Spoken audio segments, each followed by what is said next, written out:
Well, it didn't take long for the Albanese Labor government to reveal its true colours, did it? Look, we knew they'd accelerate the vandalism of our electricity grid, but we feared what might happen on border protection, on standing up to China and on supporting Israel. Well, they put up a brave face for a year or so, but now it's all unravelling before our eyes. I don't need to tell you about how they let 148 criminal non-citizens walk out of detention without strict visa conditions or surveillance or control measures. I don't need to tell you how asylum seekers have made it to our mainland for the first time in a decade.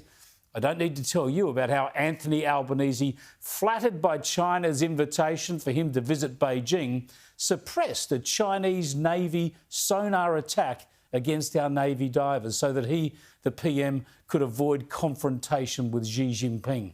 Yet he skipped the chance to stand up for our defence personnel and our country. And now, Israel. It looked bad enough when they reversed the Morrison government's recognition of West Jerusalem as the capital of Israel.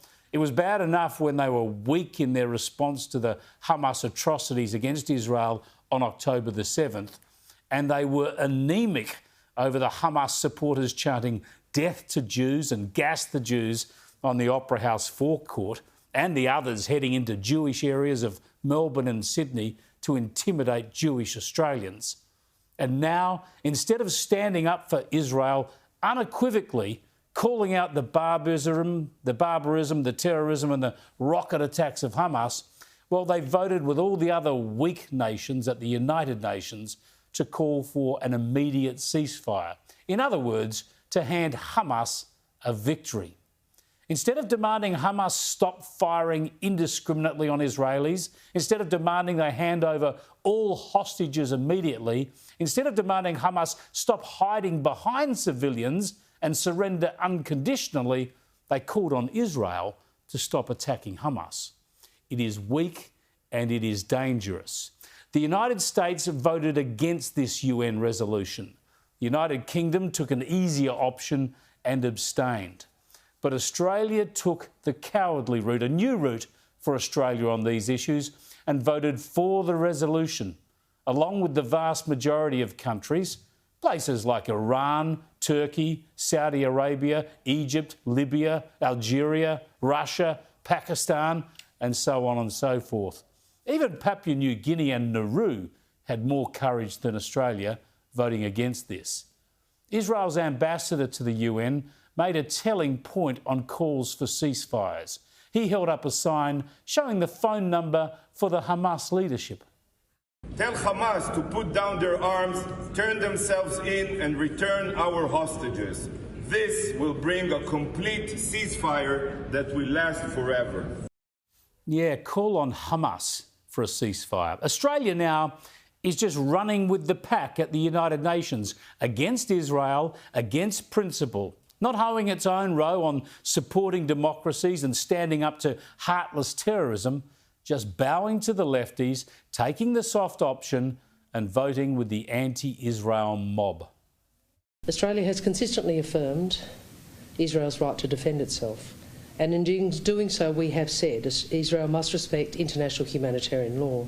Civilians and civilian infrastructure, including hospitals, must be protected. What about Hamas hiding behind civilians in Gaza, in hospitals and in civilian infrastructure? Last time I checked, that was a breach of international law. To be fair, Penny Wong and Australia supported an amendment to the UN resolution making those points, condemning the October the 7th atrocity. But when that was rejected, there was the clue.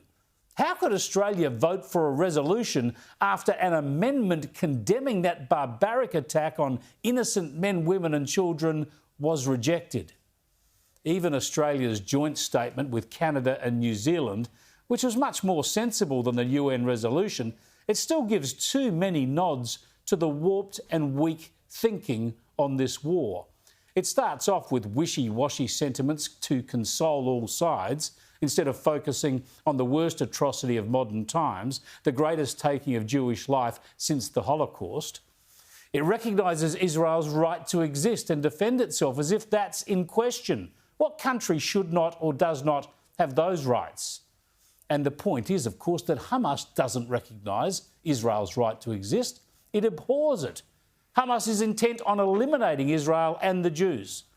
So it isn't hard to work out which side in this war has the high moral ground.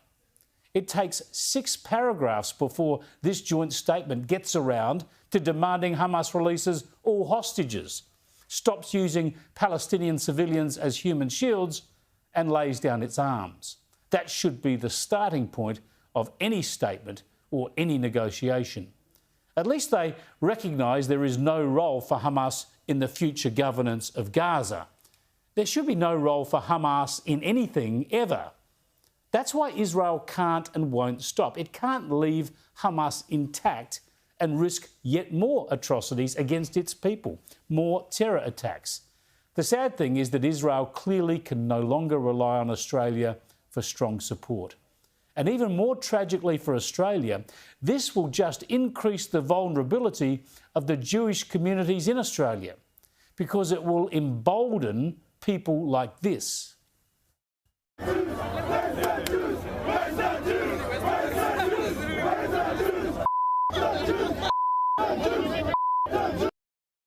Yeah, the Islamist extremists we have in our midst, the Hamas supporters who chanted those indescribably ugly and frightening slogans, well, they would welcome the Albanese Labor government's capitulation.